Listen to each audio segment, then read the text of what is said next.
Hello, everybody. Hello, and welcome back to the Gentleman Psychic. I appreciate you stopping by. You might notice things look a little bit different today. That's because I am traveling, and I know it's Saturday, not Friday, but I have been traveling and I was busy. I'll talk about it in a second. But first, I'm back on Facebook, so I have to go over here and my share this video. Let me see, how do I do that? Your channel. Let's see. Aha, I am live. I will share that one, copy the link, and then I go over. Hello. I, I'll tell you where I was in a second. I will tell you. One moment. Let me go over here to the Book of Faces. Good evening, Mary Jane. Hello, Thomas. One moment. Let me put this here. Return. Join me live on YouTube. And then let me go over to this other one. And we will go to this account. And then we will put this here. Paste it. Return. For violence. They said I was promoting violence. So that's why I was not on the Book of Faces, but I am back now. So that's where I am. As far as that goes, I am presently in upstate New York. I am in a hotel room because I am at a paranormal convention. It's the Dark Waters Paranormal Convention in Plattsburgh, New York. And my friend Frankie Frank set it up. And Patty Negri was here. And the people from the Warren Foundation have been here. It was a lot of fun. There's still a couple of more hours tomorrow for me, but that's fine. I'm very tired, so I may not be able to read for you the entire night, but I will read for what I can. Amy, good to see you too. Hello, my dear. Um, and thank you. Thank you very much for being here, Thomas. Thank you so much. I wanted to share just a brief personal thing with you. I know we're a very small crowd tonight, only 3 people. That's because, again, it's on Saturday, not on Friday, but that's fine. I'm traveling, and everyone who is interested can come back and watch. I wanted to say um, I found out today, this afternoon, that my sister passed away. I haven't spoken with her in a very long time, and I did love her. She was my older sister by several decades, uh, but she was always kind to me, and she was kind of like a good auntie. So that was. I just wanted to say a little thought to my. Oh, I have that closet door open that I think you can see over there. That oh, you can't see it.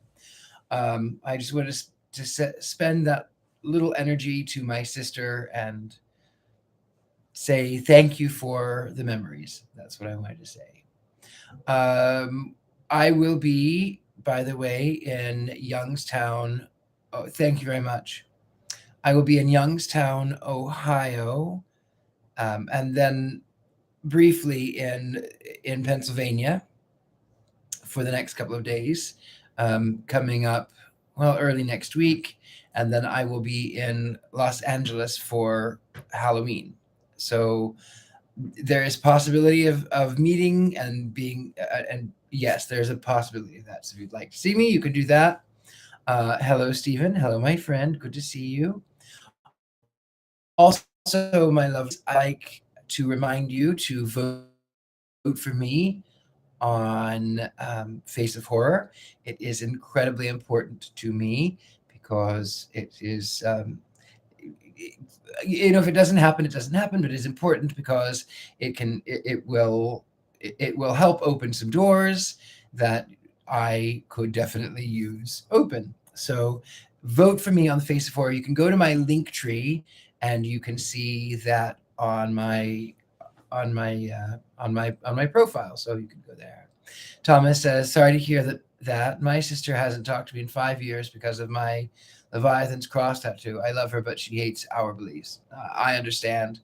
I'm rather fortunate. I was looking for my Leviathan cross. I have my fez, which I like to wear when I travel, but it has Leviathan's cross on the forehead. So yes, everybody vote if you can on Face of Horror. You can vote for free every day, but it is really incredibly important if you can donate a couple of dollars. It will give me extra votes, and beyond that, it does go to a good cause. It helps support the B Plus Foundation. So it is a fundraiser for kids with cancer. So go and vote and donate some money for a good cause, and then it'll help this good cause. So two birds, I suppose.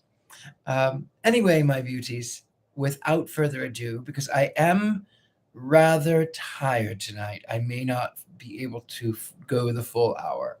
However, without further ado, I am honored and privileged to bring to you more of The Back of the North Wind. Chapter 17. Diamond became a great favorite with all the men about the Mews. Some may think it was not the best place in the world for him to be brought up in, but it must have been, for there he was. At first, he heard a good many rough and bad words, but he did not like them, and so they did him little harm. He did not know in the least what they meant, but there was something in the very sound of them, and in the tone of voice in which they were said, which Diamond felt to be ugly. So they did not even stick to him, not to say get inside him. He never took any notice of them, and his face shone pure and in good and middle of them, like a primrose in a hailstorm. At first, because his face was so quiet and sweet, with a smile always either awake or asleep in his eyes, but because he never needed their ugly words or rough jokes, they said he wasn't all there, meaning that he was half an idiot, whereas he was a great deal more there than they had the sense to see. And before long, the bad words found themselves ashamed to come out of the man's mouths when Diamond was near. The only one would nudge the other one to remind him that the boy was within hearing, and the words choked themselves before they got out any further. When they talked to him nicely, he had always a good answer, sometimes a smart one, ready, and that helped much to make them change their minds about him. One day, Jack gave him a currycomb and a brush to try his hand upon old Diamond's coat. He used them so deftly, so gently, and yet so thoroughly, as far as he could reach, that the man could not help admiring him. "You must make haste and grow," he said. "It won't do to have a horse's belly clean and his back dirty, you know." "Give me a leg," said Diamond, and in a moment he was on the old horse's back with the comb and brush. He sat on his withers, and, reaching forward as he ate his hay, he carried and brushed, first at one side of his neck and then the other. When that was done, he asked for a dressing comb and combed his mane thoroughly. Then he pushed himself onto his back and did his shoulder as far down as he could reach. Then he sat in his croup and did his back and the sides. Then he turned round like a monkey and attached his hind quarters and then he turned around like a monkey, attacked his hind quarters and combed his tail. This last was not so easy to manage, for he had to lift it up, and every now and then old Diamond would whisk it out of his hands, and then once he sent the comb flying out of the stable door. To the great amusement of the men, but Jack fetched it again, and Diamond began once more, and did not leave off till he had done the whole business fairly well, if not in a first-rate experienced fashion. All the time, the old horse went on eating his hay, and, but with an occasional whisk of his tail, when Diamond tickled or scratched him, took no notice of the proceeding, but that was all a pretense, for he knew very well who it was that was perched on his back and rubbing away at him with a comb and brush. So he was quite pleased and proud, and perhaps said to himself something like this: I'm a stupid old horse who can't brush his own coat, but there's my young godson on my back, cleaning me like an angel. I won't vouch for what the old horse was thinking, for it is very difficult to find out what any old horse is thinking. Oh dear, said Diamond, when he had done, I'm so tired. And he laid himself down at full length on old Diamond's back. By this time, all the men in the stable were gathered about the two diamonds, and all much amused. One of them lifted him down, and from that time he was a greater favorite than before. And if ever there was a boy who had a chance of being a prodigy at cab driving, Diamond was that boy. For the strife came to be who should have him out with him on the box. His mother, however, was a little shy of the company for him, and besides, she could not always spare him. Also, his father liked to have him himself when he could, so that he was more desired than enjoyed among the cabmen. But one way and another, he did learn to drive all sorts of horses, and drive them well, and that through the most crowded streets of London. Of course, there was a man always on the box seat beside him, but before long there was seldom at the least occasion to take the reins out of his hands. For one thing, he never got frightened, and consequently was never something sharp. He was always ready for it. I must once remind my readers that he had been at the back of the North Wind one day, which was neither washing day, nor cleaning day, nor marketing day, nor Saturday, nor Monday, upon which constantly Diamond could be spared from the baby. His father took him on his own cab. After a stray job or two by the way, they drew up in the row upon the stand between Cockspur Street and Pall Mall. They waited a long time, but nobody seemed to want to be carried anywhere. By and by, ladies would be going home from the Academy exhibition, and then would be a chance of a job.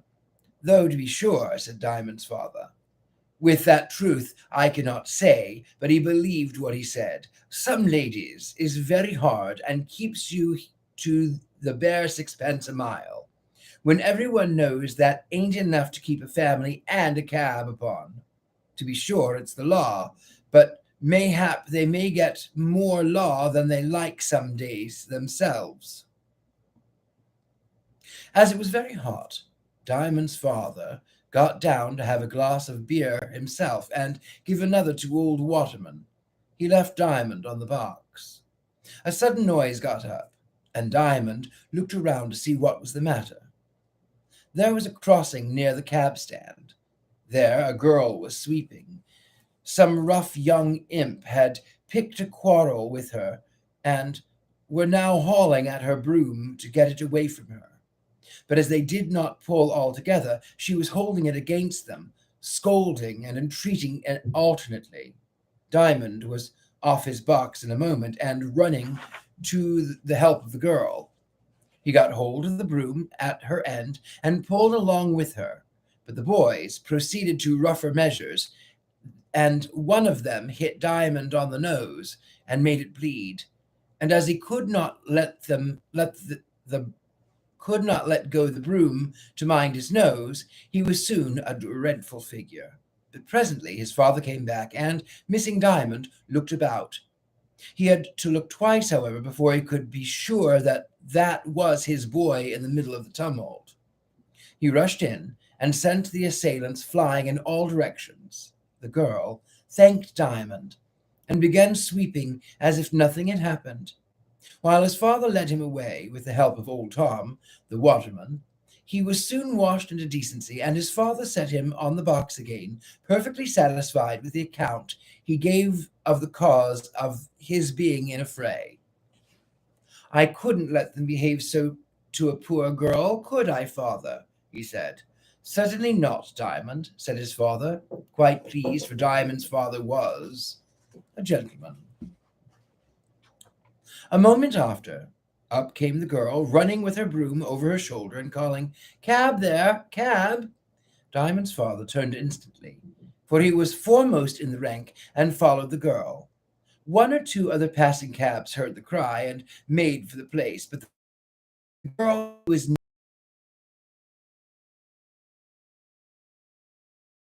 Coleman. They did not look at the cabman, however.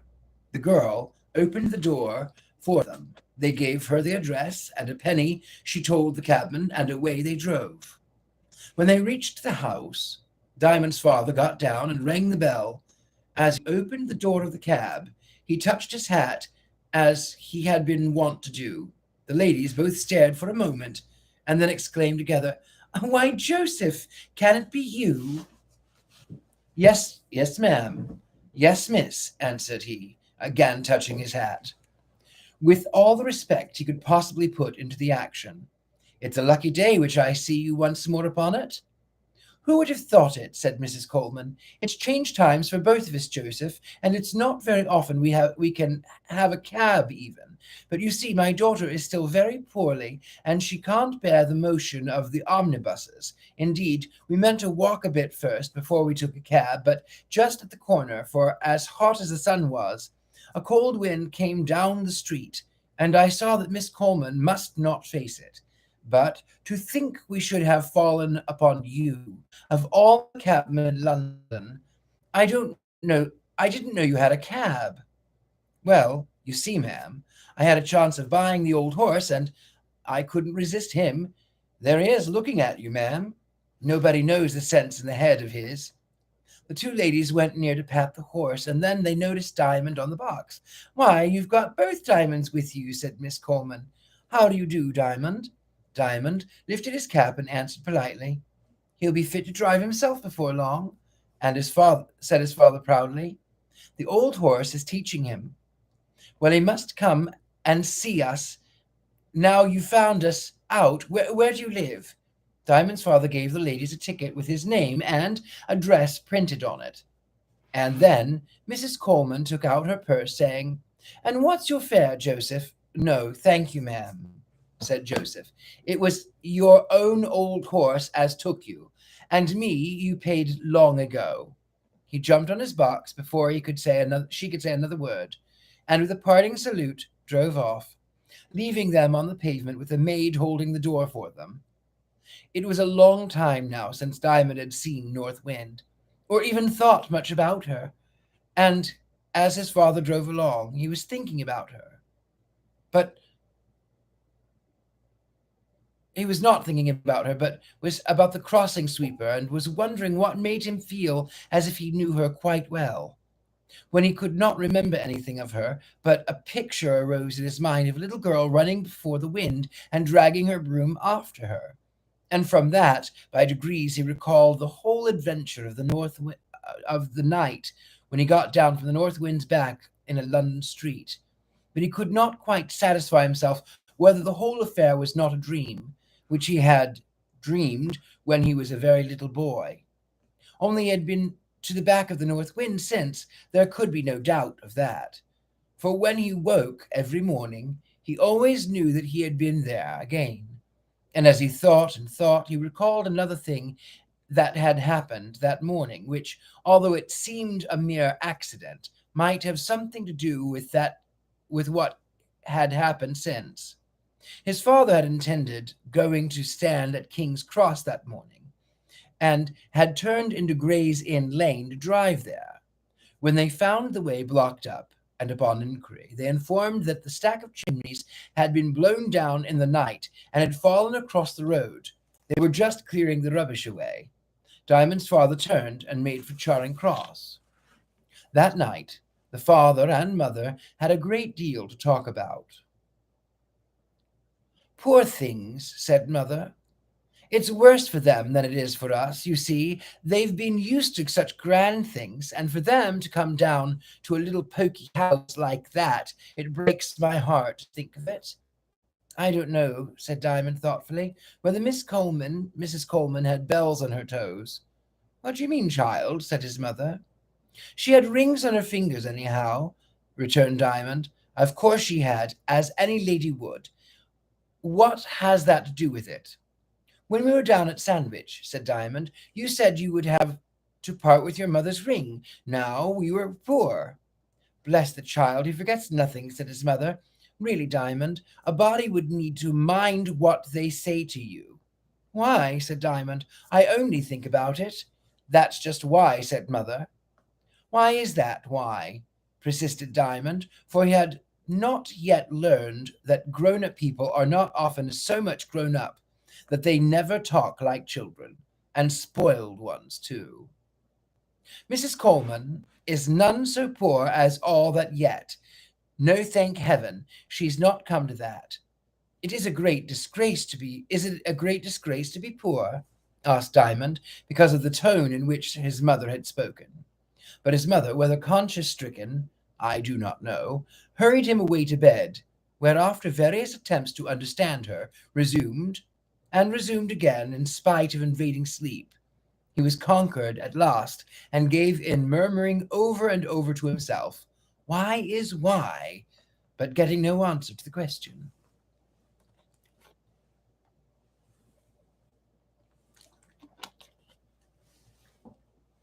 Chapter 18. The Drunken Cabman. A few nights after this, Diamond woke up suddenly, believing he heard the north wind thundering along. But it was something quite different. South Wind was moaning round the chimneys, to be sure, for she was not very happy that night. But it was not her voice that had wakened Diamond. Her voice would only have lulled him deeper asleep. It was a loud, angry voice, now growling like that of a beast, now raving like that of a madman. And when Diamond came a little wider awake, he knew that it was the voice of the drunken cabman, the wall of whose room was at the head of his bed.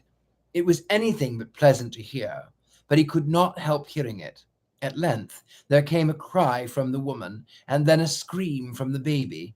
Thereupon Diamond thought it time that somebody did something, and as himself was the only somebody at hand, he must go and see whether he could not do the something. He got up and put on part of his clothes, and went down the stair for the cabman's room. Did not open upon the stair, and he had to go into the yard and into the next door. This, fortunately, the cabman, being drunk, had left open. By the time he reached their stair, all was still except the voice of a crying baby, which guided him to the right door. He opened it softly and peeped in. There, leaning back in a chair, with his arms hanging down by his sides, and his legs stretched out before him and supported on his heels, sat the drunken cabman. His wife lay in her clothes upon the bed, sobbing, and the baby was wailing in the cradle. It was miserable altogether. Now, the way most people do when they see anything very miserable is to turn away from the sight and try to forget it. But Diamond began, as usual, to try to destroy the misery. The little boy was just as much one of God's messengers as if he had been an angel with flaming sword going out to fight the devil. The devil he had to fight just then was misery, and the way he fought him was the very best. Like a wise soldier, he attacked him first in his weakest point. That was the baby. For misery can never get such a hold of a baby as a grown person.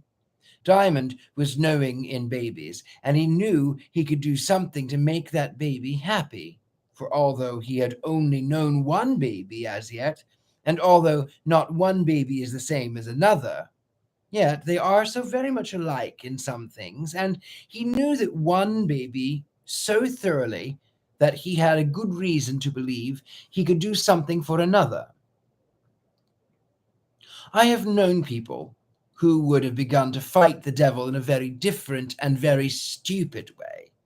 They would have begun by scolding the idiotic cabman And next they would make his wife angry by saying it must be her fault as well as his, and by leaving ill-bred through well-meant shabby little books for them to read, which they were sure to hate the sight of, while all the time they would not have put out a finger to touch the wailing baby. But Diamond had him out of the cradle in a moment, set him up on his knee, and told him to look at the light.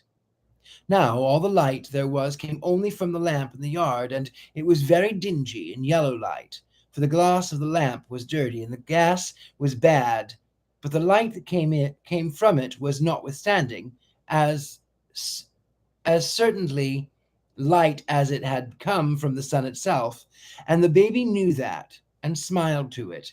And although it was indeed a wretched room which that lamp lighted, so dreary and dirty and empty and hopeless, there in the middle of it sat Diamond on an empty stool, smiling to the baby, and the baby on his knees smiling to the lamp.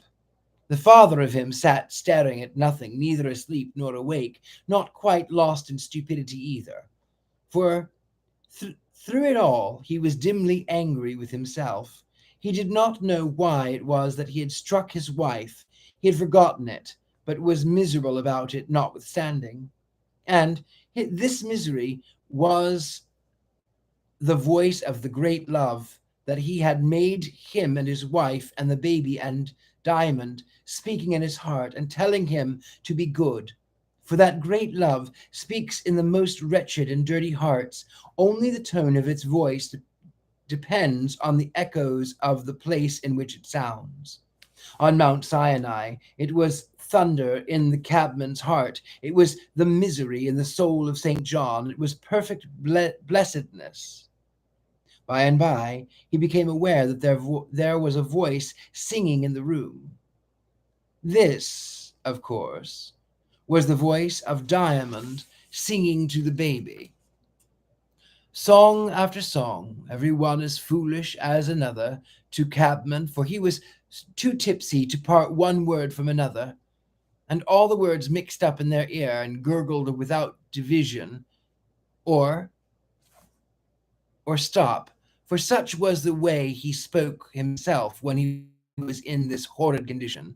But the baby was more than content with Diamond's songs, and Diamond himself was contented with what the songs were all about. That did not care a bit about songs themselves, if only baby liked them.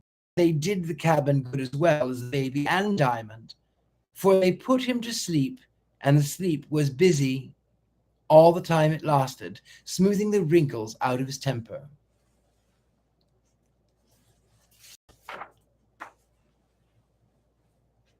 At length, Diamond grew tired of singing and began to talk to the baby instead. And as soon as he stopped singing, the cabman began to wake up. His brain was a little clearer now, his temper a little smoother, and his heart not quite so dirty.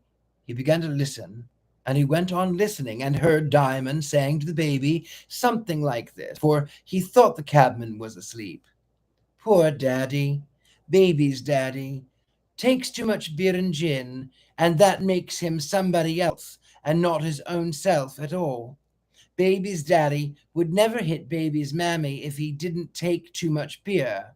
He's very fond of baby's mammy and works from morning to night to get her breakfast and dinner and supper. Only at night he forgets and pays the money away for beer. And they put nasty stuff in the beer, I've heard my daddy say, that drives all good out and lets all the bad in.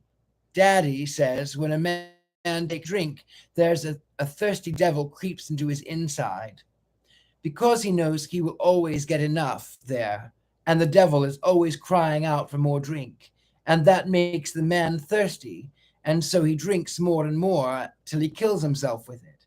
And then the ugly devil creeps out of him and crawls about in his belly looking for some other cabman to get into, that he may drink, drink, drink. That's what my daddy says, baby. And he says, too, the only way to make the devil come out is to give him plenty of cold water and tea and coffee, and nothing at all that comes from the public house. for the devil can't abide that kind of stuff and creeps out pretty soon for fear of being drowned in it.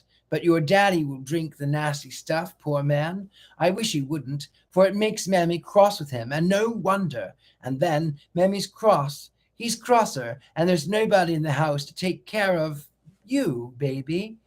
I know you do. Babies always take care of their fathers and mothers, don't they, baby? That's what they come for, isn't it, baby? And when Daddy stops drinking beer and nasty gin with turpentine in it, Father says, then Mammy will be so happy and look so pretty, and Daddy will go be so good to baby, and baby will be so happy as a swallow, which is the merriest fellow, and Diamond will be so happy too. And when Diamond's a man, he'll take a baby out with him on the box and teach him to drive a cab. He went on with chatter like this till the baby was asleep, by which time he was tired, and father and mother were both wide awake, only rather confused, the one from beer, the other from below, and staring, the one from his chair, from her bed and at Diamond. But he was quite unaware of their notice, for he sat half asleep with his eyes wide open, staring in his turn, throughout without knowing it, at the cabman, while the cabman could not withdraw his gaze from Diamond's white face and big eyes, for Diamond's face was always rather pale, and now it was paler than usual with sleeplessness and the light of the street lamp upon it. At length he found himself nodding. He knew it was time to put baby down, lest he should let him fall. So he rose from the little three-legged stool and laid the baby in the cradle and covered him up. It was a warm night, and he did not want much covering, and then he all but staggered out the front door. He was so tipsy himself with sleep. Wife, said the cabman, to believe that you were an angel. Did you see him, wife? He weren't very big, and he hadn't got none of them wingses, you know. It were one of them baby angels you see on gravestones, you know. Nonsense, hubby, said his wife. But it's just as good as I might say better for you. You can catch hold of him when you like. That's little Diamond, as everybody knows, and duck a diamonds he is. No woman could wish for a better child than he be. I heard ya on him in the stable, but I never seen that brat afore.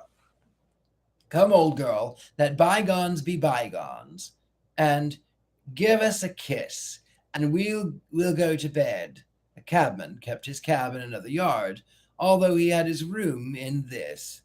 He was often late coming home, and was not one to take notice of children, especially when he was tipsy, which was oftener than not. Hence, if he had ever seen Diamond, he did not know him, but his wife knew him well enough, and did every one else who lived all day in the yard. She was a good-natured woman. It was she who had got the fire lighted and the tea ready for them when Diamond and his mother came home from Sandwich, and her husband was not ill-natured man neither, and when the morning he recalled not only Diamond's visit, but how he himself had behaved to his wife, he was very vexed with himself, and gladdened his poor wife's heart by telling her how sorry he was. And for a whole week after, he did not go near the public house, hard as it was to avoid. Souls and bodies in at almost every corner. He had passed on this way home. Indeed, he was never quite so bad as after that, though it was some time before he began to really reform. And that, my darlings, is where I am going to bed for the night, because I am sleepy. Give me advice on Richard Lale, how to find good coven to join. That might be a personal topic. I don't know. Message me and we'll find it out. All right, darlings, forgive me. I'm very sleepy. I love you all. Thank you for spending a few moments with me on Saturday night. Make certain that you vote on Face of Horror. You can go to my my profile, the link tree. All right, lovelies. I am very tired. Good night. Love to you.